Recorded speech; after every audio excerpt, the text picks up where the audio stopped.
speaking of video games, indie dev gets review bombed on Steam after slipping anti-mask rhetoric into patch notes. So this was sort of amusing to me just because this game has not really it was an indie game, came out like in 2017, and I mean, these downvotes are probably the best thing that ever happened to it, because if you look on Steam at the interaction with the game, there's been almost no interaction for like years, and then all of a sudden, somebody found something in the release notes, which it's not the first time this game's been doing it. They've been putting crazy shit in the release notes for a long time. Like, if you go through Steam, I think these release notes here are from 2021. So yeah, I mean this is old stuff, but yeah, some men still won't fight. I mean it's a weird rant, and I don't know what fueled it, but the game has, I mean, like I said, it's a little indie game, and here we go. It's still considered very positive, so the review bombs really didn't do a huge amount. You can see here in the analytics where people started hitting it recently, but then you also had a counteraction of positive reviews as well for a game that really hasn't had much interaction at all in the in a while. So it sort of gave it a little bit of a boost. Definitely bringing attention to it, that's for sure. Yeah. I mean, I looked at the game. I was like, I mean, it's nothing I would play, but What's it called? Domina. Yeah, And it's funny you said that they brought in anti-mask rhetoric, and I didn't realize that masking was still a big issue anymore. I guess because of the state that we live in, it's not as restrictive as some other states. Even I work in healthcare, and they even relaxed our mask mandates unless you're within 6 feet of a patient. But with well, coworkers, if you read the thing, it basically calls you a pussy if you wear a mask. oh, is that what? Yeah. What did he actually say? I am really It was curious. basically like if you grow a pair of balls, go to the grocery store without a mask, meet a woman, maybe you'll get laid. I like him. I like him already. Or her, whoever wrote it. I mean, dude, it was such a dumpster fire type reply that you can't even tell if the dude's serious, because I mean it's just like it's so far out there, and Yeah.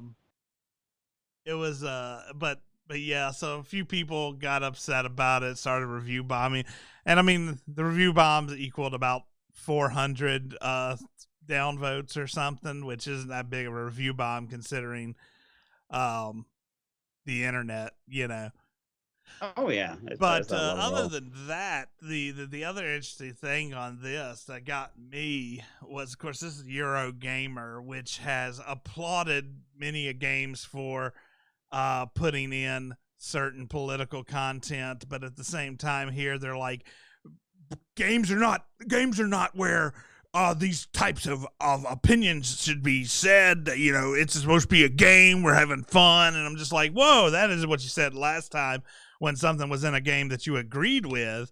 I agree with that statement, honestly. I don't think this is the place for it, but, Yeah.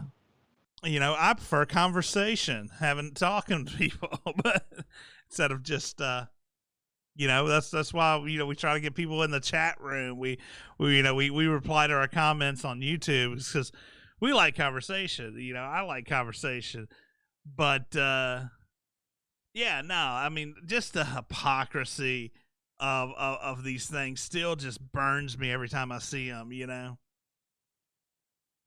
Yeah, I agree, and we try to stay apolitical in a lot of our stuff. And uh, the only thing I want is to be fair for both sides. And in the end, if you don't agree, we can agree to disagree and move on. It doesn't have to be a fight or an argument. And so often it turns into that. That's the reason why I quit Twitter, was because I made a comment to someone else's post, and apparently I was on the wrong side of the conversation and got absolutely destroyed. So I'm like, you know what? I don't want to deal with this, and I deleted my account. That was months ago. But I am going to create a DJ Bloodaxe account specifically for gaming, and if fans want to interact around gaming conversation, cool, I'll interact with you.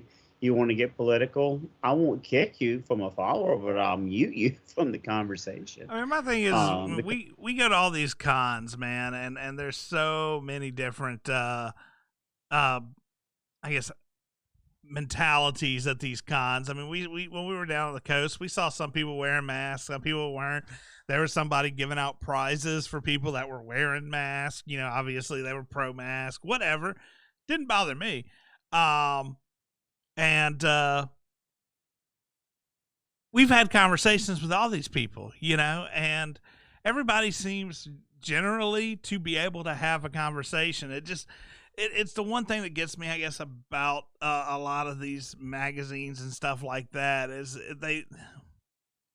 I don't know, they don't resemble the people out there by any means on either side. Really, it seems like you get the extreme on a lot of these outlets when it comes to yeah, the opinion.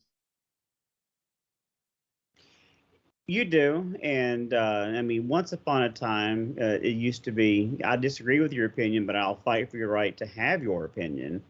And now it's, if you have the wrong opinion, I'm going to fight you about it. Um, and it's even in our group, in our trio, we have, different leanings for all three of us. Some of Yeah. us uh, believe differently than others, and we can discuss with each other. We can even debate, but in the end, we're still friends, and we move on. We don't let it affect our friendship, because it takes all kinds of people to make the world go around, and I think you need that balance. But I don't think you need to have a fight about something to have everyone convert to one belief. Because I think if you do that, then you're just going to put on blinders on, and you're going to put yourself into a situation to where, the how's a good way to put it without getting political. Uh, you don't want to pigeonhole yourself into one side to where you don't have the ability to grow, because I think having that debate and conversation does generate innovation for improvement. And I think that's one thing that our country was built on, was innovation and trying to find ways to, be superior and develop. Yeah, And not to get too much further down the political lane. It is, like I said, it is interesting to see this in the game development world. I will say, people, if you get offended easily, don't read patch notes. I'm just gonna go out there and say that, because I've read a lot of patch notes. I've been part of patch notes. I'm quality assurance for many years, so patch notes have been a part of my job, and things get slipped into patch notes all the time. That it's like Easter egg central with patch notes. So and yeah, the only patches I look at are for gaming patch notes. So I want to see what new developments are coming out or what you fix. yeah. The rest of it, I don't care. But yeah, I mean, but Easter eggs would be kind of funny on certain things, especially something like that. But Oh yeah.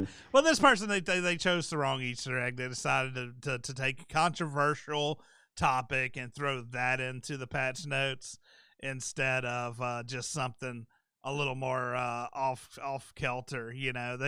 They could have thrown in. I saw your mom, and your mom was dead, and been less controversial than face mask right now. Um, like that suicidal tendencies reference there. Well, I was thinking more of I played Neverwinter back in the day, and I Uh, saw someone's someone's name was "I Soul Forged Your Mom." Oh, nice. Oh yeah, yes, I thought that was hilarious. So yeah, you can have some fun Easter eggs and things that are blatant like this, or something that's a little more subtle that you would really have to know the reference in order to either enjoy it or be Yeah. offended. But I mean, I don't think Um, this dev really gives a shit.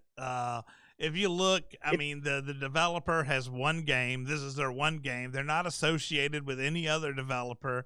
I don't even know if their name is attached to the developer. I didn't see it.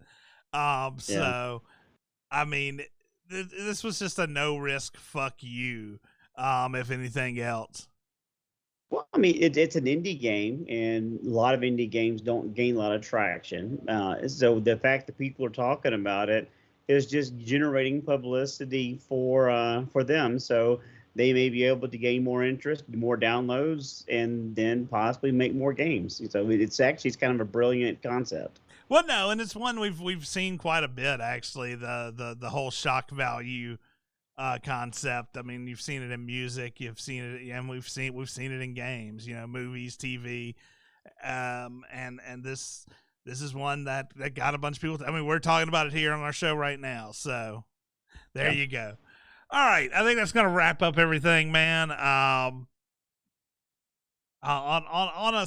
a side note, if you watch, you're in the Jackson area. We are doing a competition next Sunday on our live stream.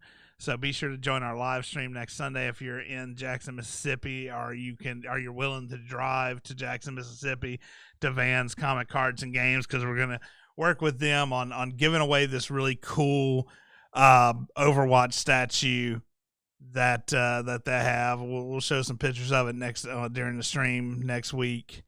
And we're gonna have Travis from the comic shop join our show, so we'll probably have some comic book talk and all that next week. All right. Other than that, I guess I'm starting the podcast downloads back up. We've had some Cool. interest reappear on those. The numbers were dropping drastically last time I was there, so we had quit posting them up. But now that the interest is picking up again, we'll start doing the podcast version so you can listen to it on your drive home. All right. Well, thanks for watching, everybody. Be sure to check out Dicejunkies.com for all the links everywhere we are. And podcast link is there. YouTube, Twitter, Twitch, Instagram, Facebook, all that good stuff. And as every week, we hope Hope you you enjoy. enjoy.